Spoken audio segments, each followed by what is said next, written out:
From the moment I was born, I was told I was special. I was the long-awaited daughter of Uncle Tom and Aunt Lisa, the one they had prayed for. Everyone around me doted on me, especially Uncle Robert. He wasn't just an uncle, he was like a second father. He spoiled me with gifts, attention, and time. I never questioned why. It felt normal. It felt right. But looking back now, I realize my entire childhood was built on a lie. I grew up surrounded by family, but somehow, I was always at the center. Emily, my cousin, was the closest thing I had to a sister, though she never seemed happy about it. Our parents pushed us together, constantly reminding us that we were supposed to be inseparable. She was older, just by a year, but that gap felt wider with every passing day. Emily had her own friends, her own interests, her own life. But me? I just had her. When she pulled away, it stung. I didn't understand why she didn't want to be around me. I thought maybe she just didn't like me. Maybe I was annoyed. Maybe I was too clingy. But what choice did I have? She was the only one my parents wanted me to spend time with. At school, I struggled to make friends. I was quiet, unsure of myself. Emily was everything. I wasn't confident, independent, and surrounded by people who actually wanted to be around her. I envied that. I wanted that. But no matter how hard I tried, I could never quite fit in the way she did. Uncle Robert always reassured me. He told me I was special, that I didn't need to worry about what others thought. He treated me differently than he treated Emily and her brothers, Mark and David. They have rules and responsibilities. I got kindness and care. They had to earn their privileges. Mine were just handed to me. I thought it was because I was younger, the only girl in a sea of boys. I didn't see the resentment building in Emily's eyes. I didn't understand why she got so tense whenever our parents forced us together. I thought she was just being selfish, wanting to be left alone. I had no idea she was carrying a burden I couldn't see.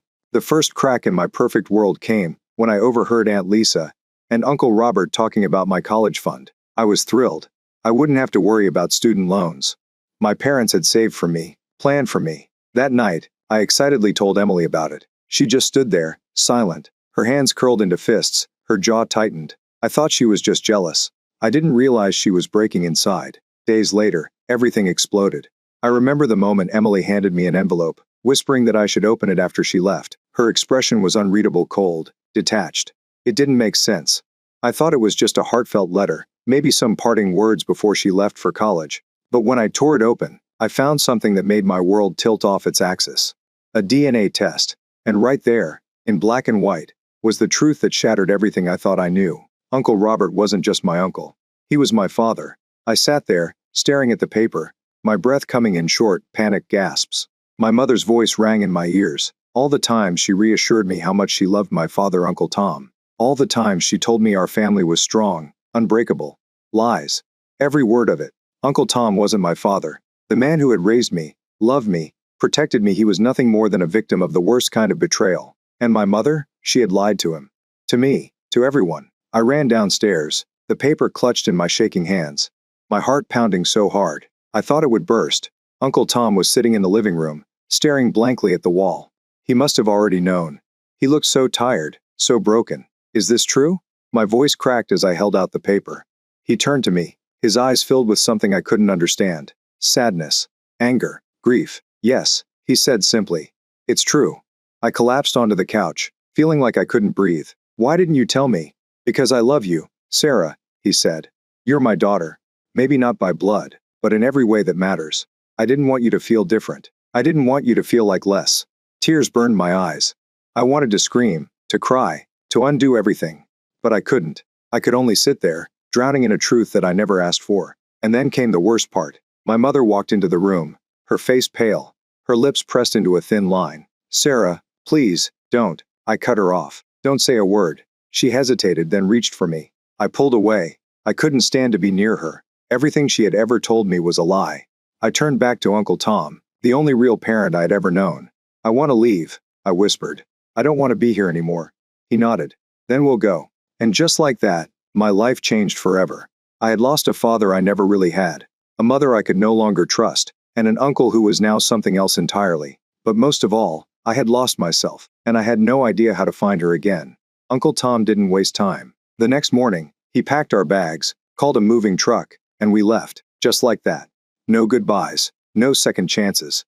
The house I had grown up in, the memories, the laughter, all of it felt like a cruel joke. My mother didn't even try to stop us. Maybe she knew there was nothing she could say. Maybe she was too ashamed. Maybe she didn't care. As we drove away, I kept my eyes forward. I refused to look back. We moved into a small apartment across town. It wasn't much, but it was enough. Uncle Tom tried to make things feel normal. He cooked my favorite meals.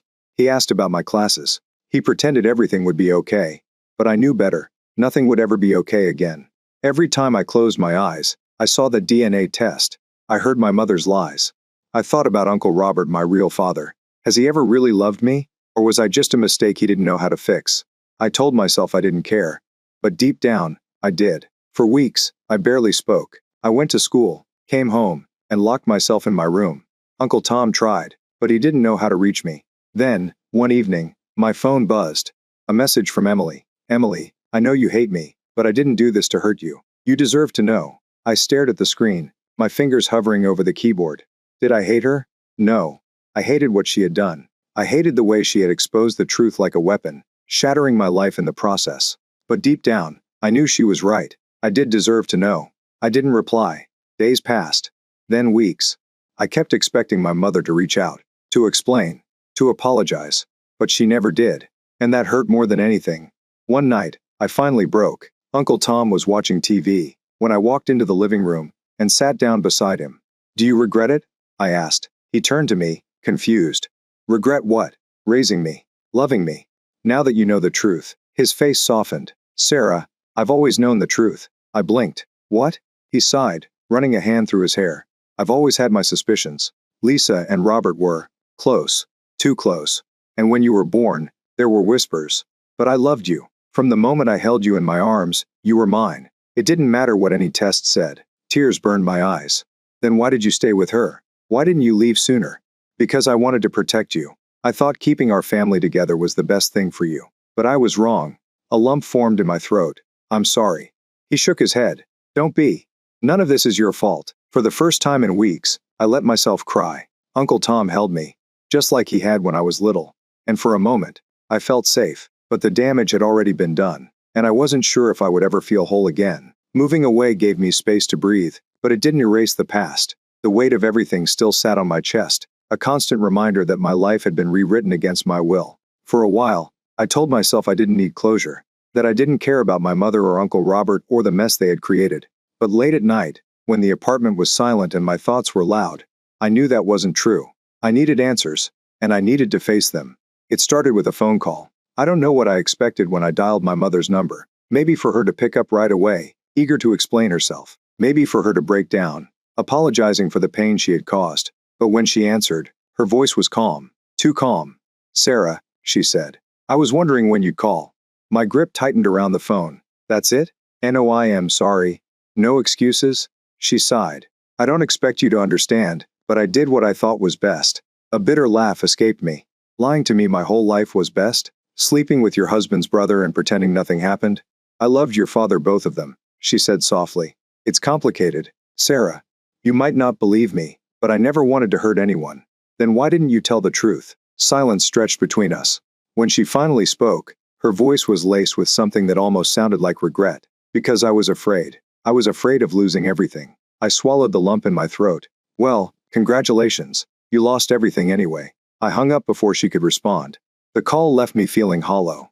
I wanted to scream, to break something, to make her feel the same pain I did. But what good would that do? She had already moved on. She had accepted her choices. It was me who was still trapped in the wreckage. After that, there was only one person left to confront. Uncle Robert. Or should I say, my real father. I didn't call him. I showed up at his house unannounced, my hands trembling as I knocked on the door. When he opened it, his eyes widened in surprise. Sarah, he breathed. Why? I cut him off, stepping inside before he could shut me out. Why did you treat me like a daughter but never actually be one? Why did you give me everything but never give me the truth? He ran a hand over his face, looking tired. Because I didn't know how. I thought it was better this way. Better for who? My voice cracked. For you? For Mom? It wasn't better for me. I know. His voice was heavy with guilt, and I'm sorry. I wanted to believe him. I wanted to hear those words and feel healed. But I didn't. You saved money for me, I said, my voice quieter now. But not for Emily. Not for her brothers. You took care of me while your real kids had to struggle. Do you know how messed up that is? He nodded, shame flashing across his face. I wasn't thinking straight.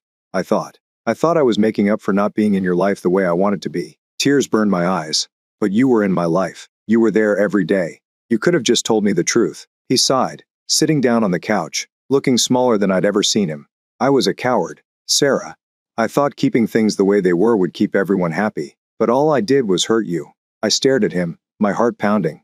This man, this stranger, who was supposed to be my father, had spent my whole life pretending. And for what? To protect his own comfort? I should have felt sorry for him. I should have seen the regret in his eyes and softened. But I didn't. "I don't know if I can forgive you," I whispered. He nodded slowly. "I understand."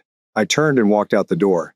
Maybe one day, I would find it in me to forgive. But not today. For now, all I could do was try to move forward. Walking away from Uncle Robert's house felt like shedding an old skin, leaving behind something rotten that had clung to me for too long. But it didn't mean I was free.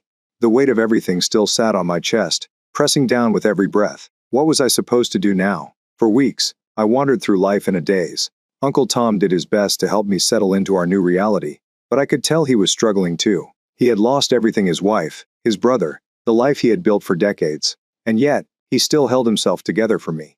"You need to start living again, Sarah," he told me one evening as we sat in our tiny kitchen, eating dinner in silence. "You're stronger than this." I wanted to believe him. I wanted to wake up and feel normal again. But how could I, when I didn't even know who I was anymore? Then, one day, I got a message that changed everything. "Emily, meet me at the coffee shop. We need to talk." I almost ignored it. I wasn't sure I was ready to face her, but a part of me knew I had to. So I went. She was already there when I arrived, sitting at a corner table, her fingers wrapped around a cup of coffee. She looked up as I walked in, her expression unreadable. "Hey," she said. I sat down across from her. "Hey." For a few moments, neither of us spoke. The silence stretched between us, heavy with unspoken words. Finally, she sighed. "I know you probably hate me, but I never wanted to hurt you, Sarah. I couldn't let the lies keep going." I looked down at my hands. "I don't hate you." She blinked in surprise. "You don't?" I shook my head. I was angry. I still am. "But you didn't create this mess. You just exposed it." Her shoulders sagged with relief. "I've been feeling guilty ever since that day. I knew telling you would tear everything apart. But I thought you deserved the truth." "I did," I admitted. "But that doesn't mean it didn't hurt." She nodded. "I get that." We sat in silence for a while, both of us sipping our coffee, lost in thought. Then she asked the question I had been dreading. "Have you talked to him?" I didn't have to ask who she meant. "Yeah," I said quietly. "I confronted him." Emily studied my face. "And?" I let out a slow breath. "He said he was sorry. That he thought he was protecting me." "Do you believe him?" "I don't know." I looked out the window, watching people pass by outside. "I don't know if I ever will." Emily was quiet for a moment, before she reached into her bag and pulled out an envelope. She slid it across the table to me. "What's this?" I asked.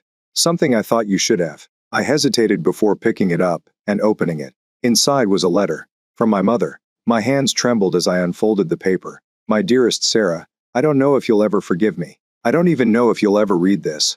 But I need you to know the truth, the whole truth. I was young when I met your father. Not Robert Tom. He was kind, steady, safe. I loved him in the way you love someone who makes you feel secure. But then there was Robert. He was wild, passionate, and reckless. And I loved him too. More than I should have. I never planned for things to happen the way they did. When I found out I was pregnant, I convinced myself you were Tom's. I wanted you to be Tom's. But deep down, I knew. And so did he. Tom chose to love you anyway. He raised you as his own, even when he suspected the truth. But Robert always knew too. That's why he took such good care of you. That's why he was always there. I know I hurt you. I know I ruined everything. But please believe me when I say that I never stopped loving you. Not for a single second. If you can find it in your heart to forgive me one day, I'll be waiting. Love, Mom." Tears blurred my vision as I finished reading. Emily watched me carefully. "I wasn't sure if I should give it to you. But I thought you should decide for yourself." I swallowed hard, folding the letter and setting it aside. "Thank you." She nodded. "So, what now?" I wiped my eyes and took a deep breath. "I don't know.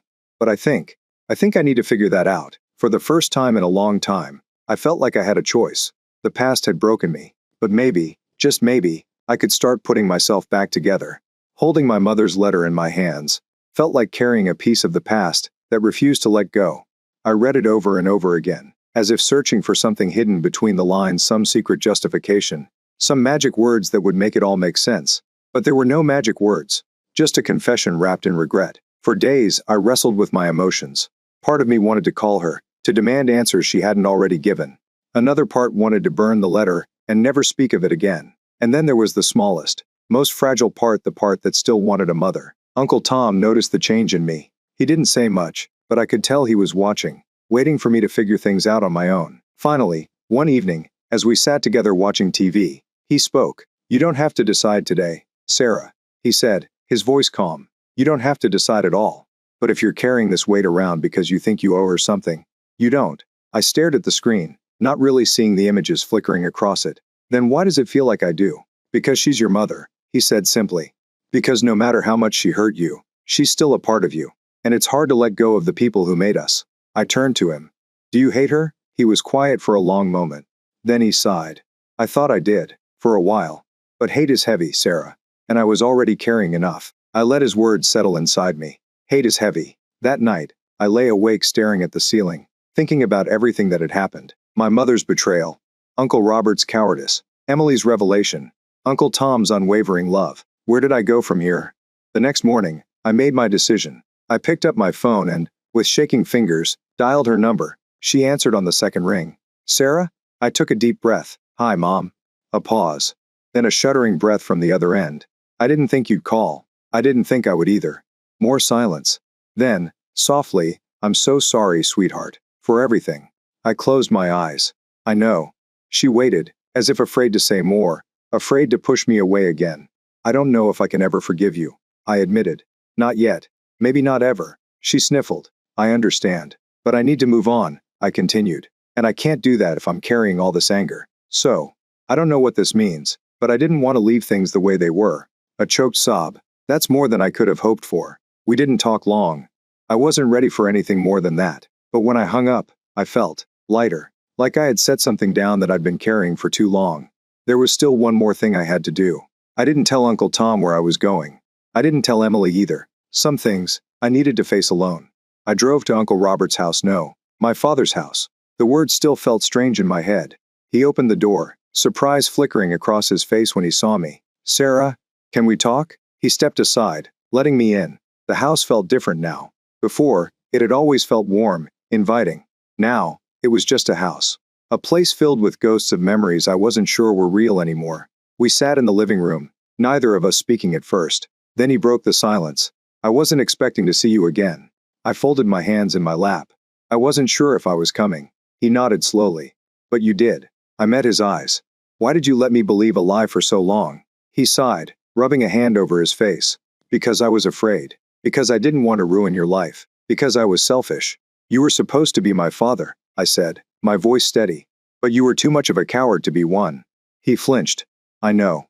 I studied him, the man who had given me life but never had the courage to claim me. And for the first time, I saw him not as a figure of authority, not as the man who had spoiled me my whole life, but as a person. A deeply flawed, broken person. "I can't be angry forever," I said finally. "I don't want to be." His eyes filled with something I couldn't quite name. "Hope, maybe." "Does that mean—" "No," I interrupted. "I'm not ready to have a relationship with you. I don't know if I ever will be." He swallowed hard but nodded. "I'll take whatever you're willing to give." I stood up. "I just needed to say my piece.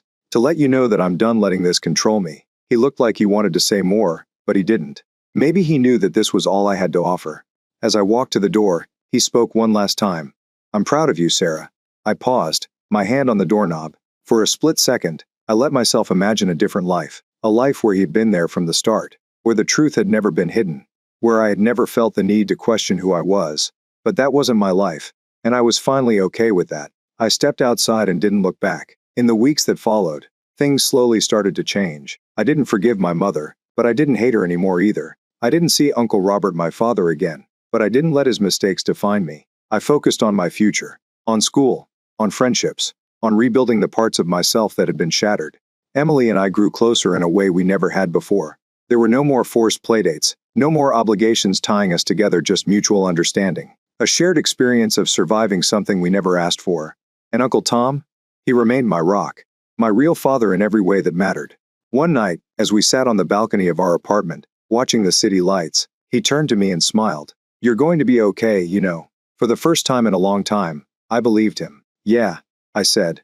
"I think I am." Time doesn't heal all wounds, but it does soften them. The pain of betrayal, the weight of the truth had never fully disappeared. But it stopped defining me. Slowly, I built a life that felt like mine, separate from the past, separate from the lies. At first, it felt strange, almost unnatural. Who was I without the story of my family's destruction looming over me? Who was I if I wasn't the girl caught between two fathers, one who raised me and one who hid in the shadows? I didn't know, but I was determined to find out. Uncle Tom and I settled into a rhythm. Life wasn't perfect, but it was stable. He supported me in every way, never pushing, never expecting more from me than I could give. You're stronger than you think, Sarah, he reminded me often. You don't need anyone else to tell you who you are. And for the first time, I believed him. Emily and I stayed in touch, our relationship growing into something real, something based on mutual respect rather than obligation. We weren't just cousins forced together by circumstance anymore. We were friends. As for my mother, we spoke, but it was distant, careful. I wasn't ready for more than that. Maybe I never would be. She had given me life, but she had also built it on a foundation of deception. That wasn't something I could just ignore. And Uncle Robert? He reached out a few times, sending short messages to check in, but I never responded. Not because I hated him, but because I didn't know what to say. Maybe one day I would, but that day hadn't come yet. I threw myself into college, into my studies, into building something for myself that had nothing to do with my family's past. It was liberating. For the first time, I was living for myself, not for the expectations of others, not for the ghosts of my parents' mistakes. I made new friends. I found joy in small things again: late-night study sessions, spontaneous road trips, laughter that wasn't weighed down by secrets. One night, as I sat on my dorm room floor with Emily, eating takeout and reminiscing about childhood, she suddenly said, "You seem happy." I blinked. "I think I am." She smiled. "Good. You deserve to be." And for the first time, I truly believed that too. The past would always be a part of me. The betrayal, the lies, the heartbreak, they had shaped me. But they didn't have to define me. I wasn't just the girl whose mother had cheated, whose father had hidden the truth. I wasn't just a victim of circumstance. I was Sarah. And I was ready to live.